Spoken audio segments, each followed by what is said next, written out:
It's Friday, June 5. This is the news on Pbcj. I'm Simone Absalom. Health and Wellness Minister Dr. Christopher Tufton updated the nation about the continued fight against COVID-19 pandemic.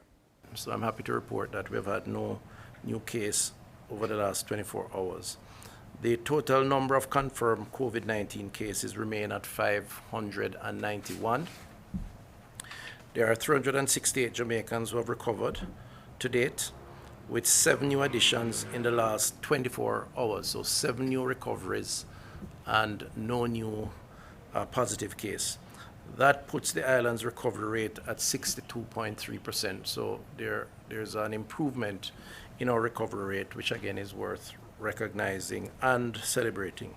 And we thank the public health system for the support to those individuals. In terms of case classification, at this time there are 92 imported cases. The 92 imported cases are categorized in the following way: 34 cases from before the travel restriction of March 22nd, 2020, 34 cases from cruise ships, 15 cases from flights returning from the UK, and 9 cases from flights returning from the US.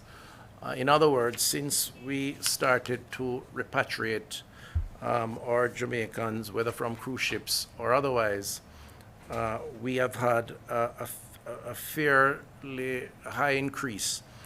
The minister also dismissed the notion that the ministry was misrepresenting the number of COVID-19 cases on the island. There's no attempt at all at somehow hiding the numbers or misrepresenting the numbers, because that certainly would not suit us. I think we have been very transparent in terms of our approach and the management of this process to date. And I see a lot of value in being as open and as transparent as possible. And I've pushed for that. And frankly speaking, hopefully that culture within public health, of course, with the understanding that patient confidentiality has to be maintained and respected. And so our weekly press briefings, our daily releases, not saying that we're perfect, and there may be times when you make an error and you try to correct it when you recognize it, but the commitment to giving the numbers are real, and to giving all the numbers, which is why I've spoken so many different categories. So I just want to reinforce that, because it's so important to the credibility of what we do and the need for us to do this to get the support of the people of Jamaica. So when we say something, they know that we are accurate and we mean what we say, and we say it with all sincerity and hopefully with the understanding that they will appreciate where we are and define their own role in responding and being a part of the solution. Dr. Tufton was speaking at a virtual press briefing on Thursday at the ministry's New Kingston offices. Approximately 70% of the medical equipment and supplies being sourced to further bolster the government's national novel coronavirus response for Jamaica has been received. This according to the National Health Fund Chief Executive Officer Everton Anderson. He was speaking on Wednesday following a tour of the NHF pharmaceutical warehouse in Kingston with British High Commissioner to Jamaica, His Excellency Asif Ahmad, to view $100 million worth of medication procured from suppliers in the United Kingdom.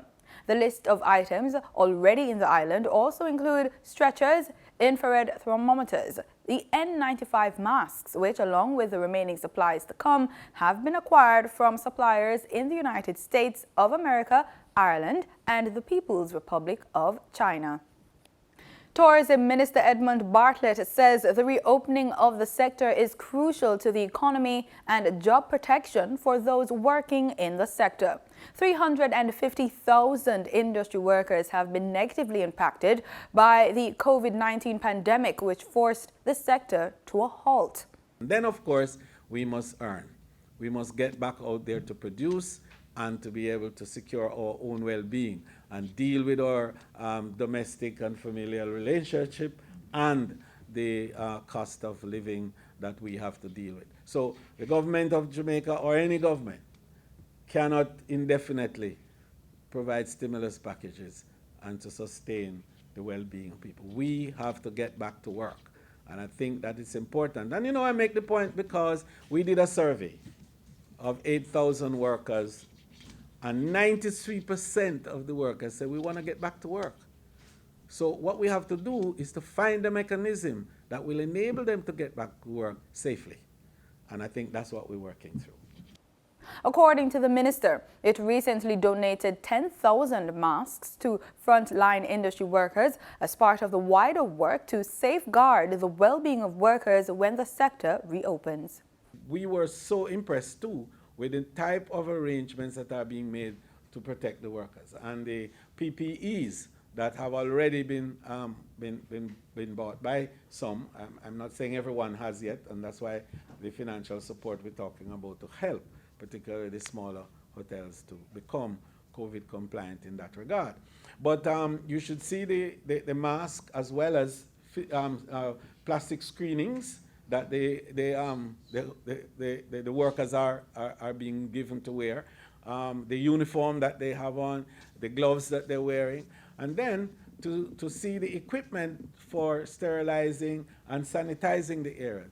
Modern equipment some have had, but there are also simple methods that we could use. Simple methods that the ordinary person who doesn't have the resources to buy the sophisticated equipment can use to make sure that the bed linen are sterilized after the visitor leaves, that the furnishings within the room are properly washed down and steamed and so on. Minister Bartlett was speaking at a digital media briefing on Thursday.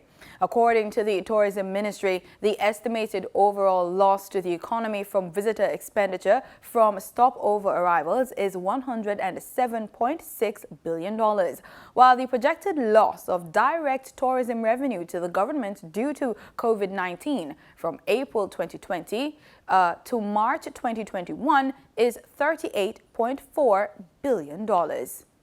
A Jamaica Urban Transit Company bus will be converted into a mobile supermarket to serve elderly and disabled persons at their homes. Minister of Transport and Mining Robert Montague made the disclosure during his contribution to the 2020-2021 sectoral debate in the House of Representatives. Stocks and Security Limited will undertake the retrofitting, operate and pay all attendant costs. Items from this supermarket will be sold at minimal cost because it is not a profit-making venture. Meanwhile, the minister also had an announcement for sub-franchise holders. As part of the response to the COVID-19 pandemic, the JUTC will allow sub-franchise holders up to September 30th of this year to pay their sub-franchise fees. A 20% discount on fees will also be granted.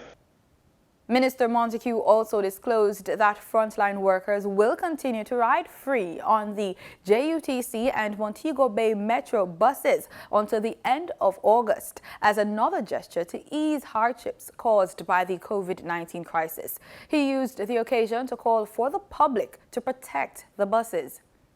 The continued vandalism of our buses by wayward individuals is of major concern. Vandalizing the buses through stone-throwing incident hurts physically and economically. People are injured and buses are damaged and sometimes cannot be repaired. The damage to bus costs the company millions of dollars per annum, money that could be diverted elsewhere. I take this opportunity to remind the public that stoning of buses is irresponsible and dangerous. And if you witness this, please call the police or WhatsApp or call reported hotline at 876-570-1789. That's 876-570-1789. He is also encouraging persons who witness abuse and damage of the vehicles to call the police, WhatsApp a message, or call the reported hotline at 876-570-1789. He pointed out that the Montego Bay Metro faced similar challenges, but the company has managed to remain afloat and continues to provide service to the people in Western Jamaica. More than 14,000 members of the police force will be wearing body cameras soon. The Jamaica Constabulary Force says it's engaged in the procurement process to acquire body-worn cameras for its members. A body-worn camera is a wearable audio, video, or photographic recording system used to document images of activities. Providing an update at a digital press briefing, Commissioner of Police Major General Anthony Anderson said the procurement process began in May last year. However, there was a delay in receiving response from potential providers during the bidding process. Human rights organization Jamaicans for Justice says the death of Noel Chambers is not an anomaly and it could have been avoided, and is demanding reform of correctional facilities. According to a report from the Independent Commission of Investigations, INDICOM, released this week, Chambers, an 81-year-old man, reportedly died in prison after 40 years of incarceration without trial. The INDICOM report acknowledged that another 146 persons with mental illness were currently being held in prison without trial. Jamaicans are being urged to prepare for higher than normal temperatures over the summer period, which begins on June 20 and ends September 22. Director of Meteorological Service of Jamaica, Evan Thompson, says that already daytime temperatures have been above normal, with Montague Bay recording up to 34 degrees Celsius and Kingston 33.5 degrees in the month of May.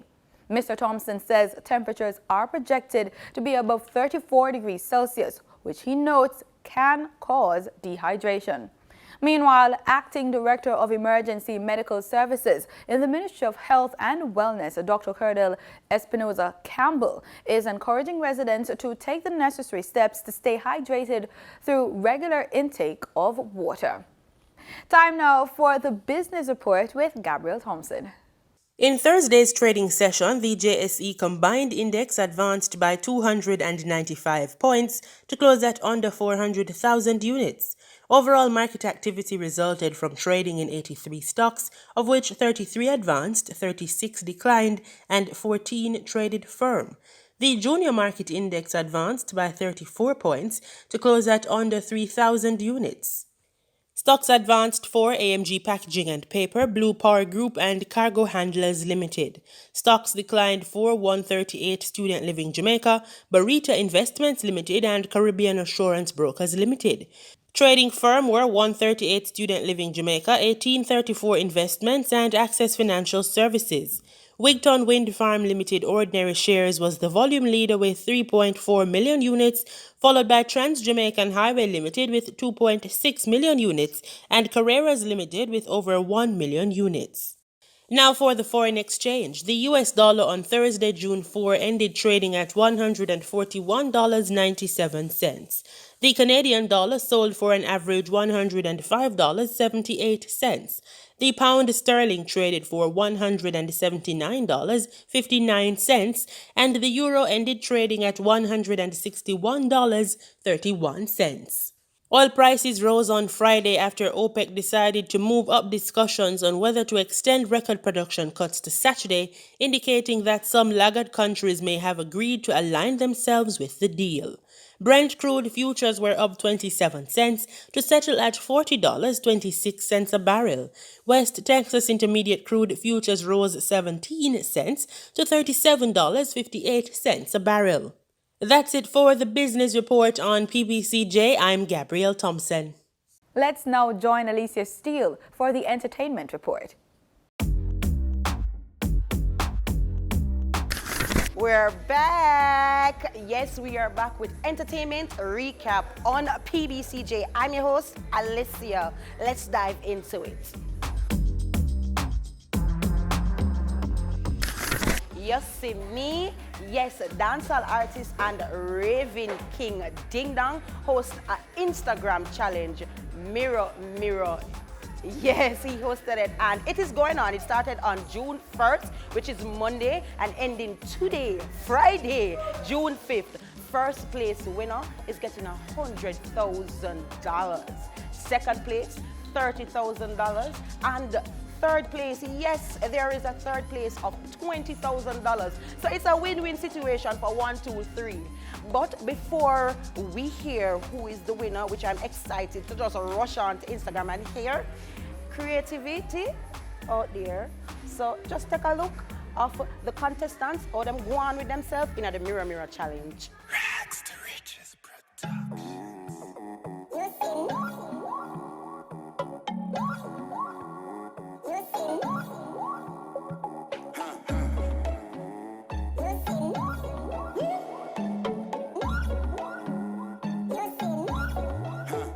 So me just put on me pants and me shirt and me shoes and me touching at the streets and I go look it.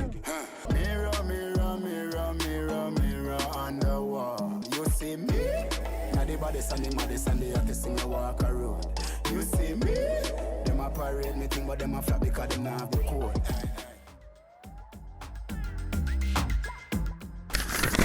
Dancer, artist, and actress. Yes, she's from the Dance Expression camp. We're talking none other than Stacey Expression, aka Goody Plum. We promise you to give you here and there highlights of what's happening with our local entertainers and how the COVID-19 has impacted them. So let's hear from Stacey. The measures. Well, so far, we are just being socially distant, and you know, turn on my yard because really and truly, I don't know where to go. So most of the times I'm at home or I'm by Orville, and that's where we put in most of the work, right? My plans with or without coronavirus, keep pressing.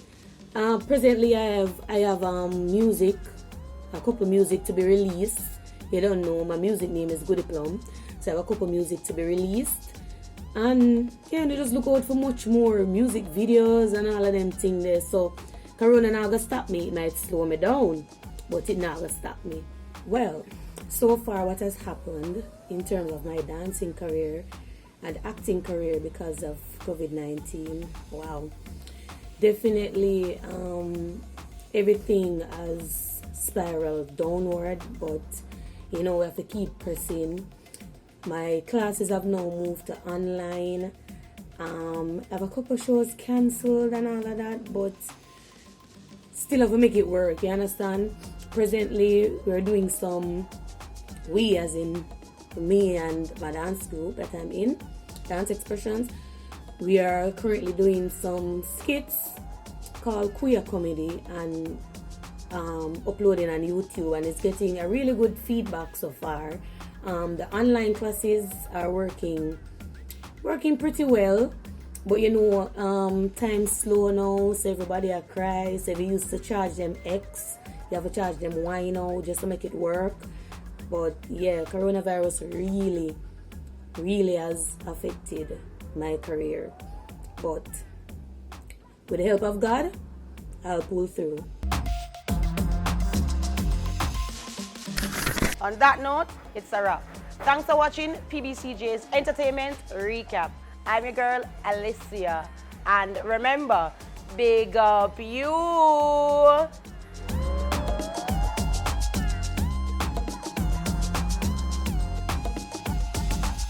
In regional news in St. Lucia, concerns have been raised about the tourism levy bill and the speed at which the legislation has been making its way through the lower house of assembly. The current backlash surrounds complaints by key stakeholders over a lack of consultation on key pieces of legislation. We get more in this HTS News Force report. Minister for Tourism Dominic Fady has mounted a stout defense of the tourism levy bill. The bill has stood up a firestorm of controversy from concerned citizens and the opposition, who argue that the law will negatively affect small rental, Airbnb, and accommodation operators. Fede contends the bill merely seeks to lift the weight of marketing the island off the back of the government. The Minister for Tourism touts what he claims are the bill's benefits to the accommodation sector. You may need to put other amenities in the room so that you can stay up to date with what's happening in the industry. If you are not registered, then you will not be able to get concessions like large hotels do. So what we're simply trying to do is to create a better management system for you. A lot of the bigger hotels can afford to put a reservation system in place. They can afford to set aside a marketing budget. They can afford to get legal help to advise them as to how to apply for concessions. They can afford to do a lot of things that smaller inns cannot do on their own. Government, by the setting up of Village Tourism Incorporated, will help the smaller properties to get established, to get advanced, and to be more competitive within the industry. According to the bill, which passed the lower house on Tuesday, failure to register under the Act can result in a stiff fine of $100,000 and or imprisonment not exceeding 4 years. Fede argues that the focus has been placed on the wrong section of the law.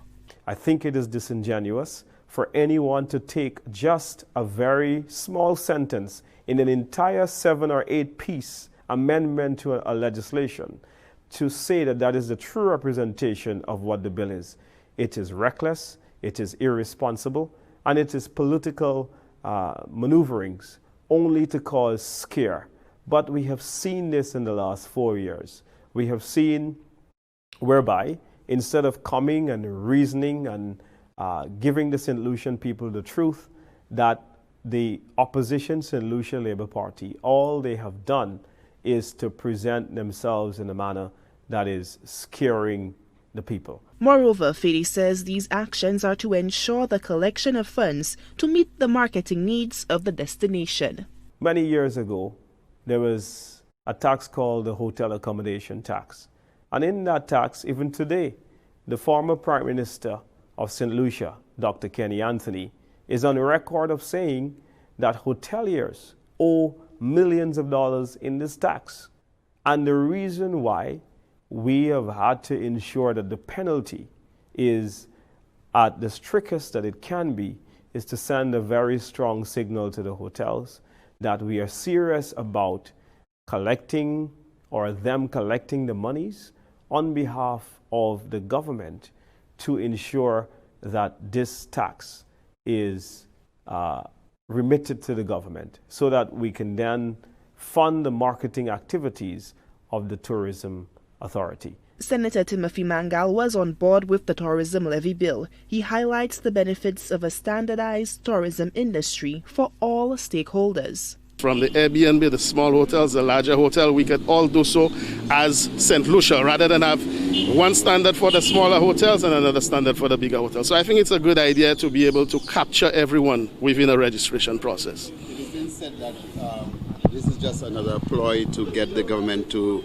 get revenue for people when they register, another form of revenue generating for the government. Do you see that as?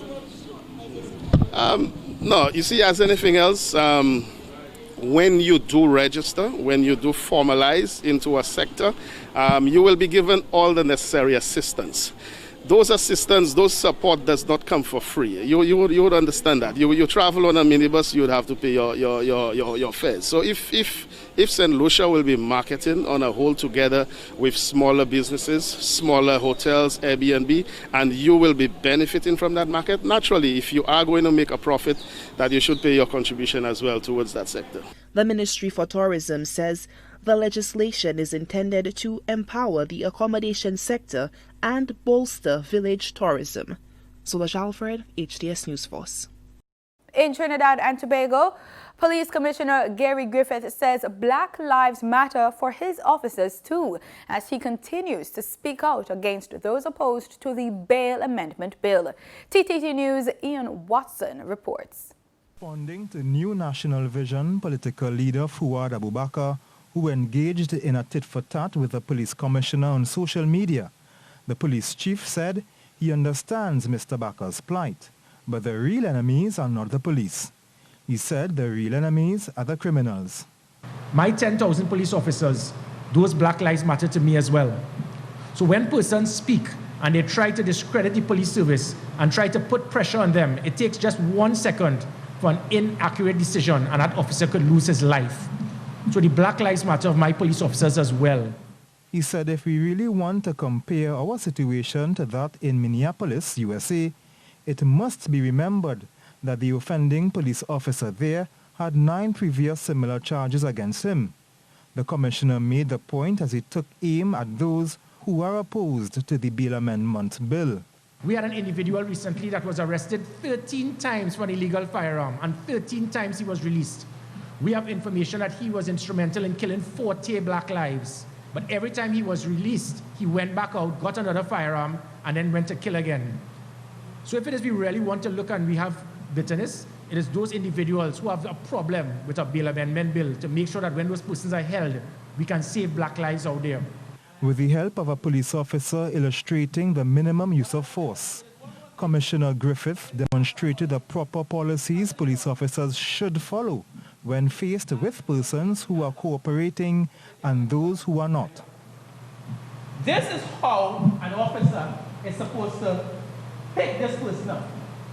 No longer the days where we grab a person from here and drag them. No longer do we do those things. What we simply do, position myself this way, and it doesn't matter how big he is. My knee is lined up with the shoulders. My supporting hand goes under his neck to control his neck so that there is no pressure on his neck. He said that TTPS officers are among the best trained in the world. Ian Wason, TTT News. In sports, Jamaican Olympian Alia Atkinson has put retirement plans on hold due to the effects of the COVID-19 pandemic on sporting activities around the globe. Atkinson, who has represented Jamaica in swimming at 4 Olympic Games, had planned to make Tokyo 2020 her last Olympic appearance in the pool. However, with the Games being pushed back to 2021 due to the COVID-19 pandemic, the 31-year-old has adjusted her retirement plans by a year and a half. In other sporting news, regional cricket commentator Barry Wilkinson has criticized Cricket West Indies over its handling of the regional team's tour to England for the upcoming 3-test series. The Caribbean team is expected to head to England on Monday for a series which starts July 8. Wilkinson says risks taken could have serious implications on the board. However, Chief Executive Officer of Cricket West Indies, Johnny Graves, says there will be no backlash. And he says there will be no backlash also against Darren Bravo, Shimran Hetmar and Kimo Paul, who declined the invitation to be part of the West Indies test squad for the tour. And that's the news. Thanks so much for making it PBCJ. Remember, we are the People's Station.